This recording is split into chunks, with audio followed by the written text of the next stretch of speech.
Sir ಈಗ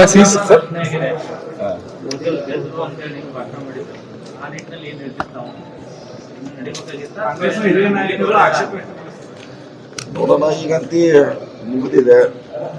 ಮುಂದೇನು ಮಾಡಬೇಕು ಅನ್ನೋದು ಪ್ರಶ್ನೆ ದೇಶಕ್ಕೆ ಅಷ್ಟೇ. ಈಗಂತಿ ಪೂರ್ಣ ಪ್ರಮಾಣ ಯುದ್ಧ ಆಗ್ತಿದ್ದೆಲ್ಲ ನಿರೀಕ್ಷೆ ಮಾಡಿದ್ರು, ಅದಾಗಿಲ್ಲ. ಸೊ ಇಷ್ಟಕ್ಕೆ ಸ್ಥಗಿತಗೊಂಡಿದೆ.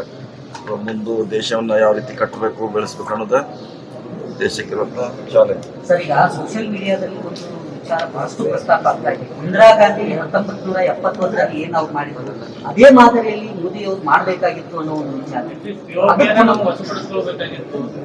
ಅದು ಬಹಳ ಜನ ಇದೆ. ಅದು ಅವರ ಸ್ವಂತ ಬಿಜೆಪಿ ಅವರು ಅದ್ರ ಬಗ್ಗೆ ಟ್ವೀಟ್ ಮಾಡ್ತಿದ್ದಾರೆ, ವಾಟ್ಸಪ್ನಲ್ಲಿ ಹಾಕ್ತಿದ್ದಾರೆ.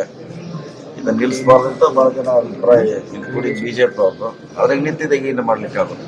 ಸರ್, ಮಧ್ಯಪ್ರವೇಶ ಮಾಡಿದ್ದಕ್ಕೆ ಆಕ್ಷೇಪ ಇದೆ ಸರ್ ಟ್ರಂಪ್ ಅವರು.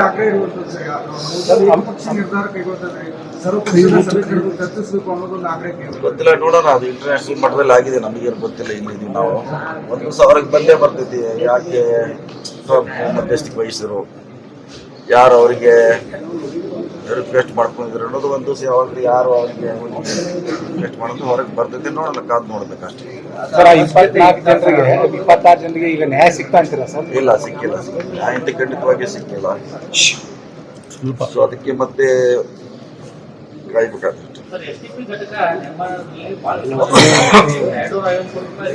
ಅವ್ರಿಗೆ ದುಡ್ಡು ಕೊಡೋದು ಫೈನಲ್ ಮಾಡಿದ್ವಿ. ಒಂದು ಹಂತಕ್ಕೆ ಬಂದಿದೆ. ಅವ್ರ ದುಡ್ಡು ಅಂತ ಒಂದು CM ಕೂಡ ಒಪ್ಪಿದ್ದಾರೆ.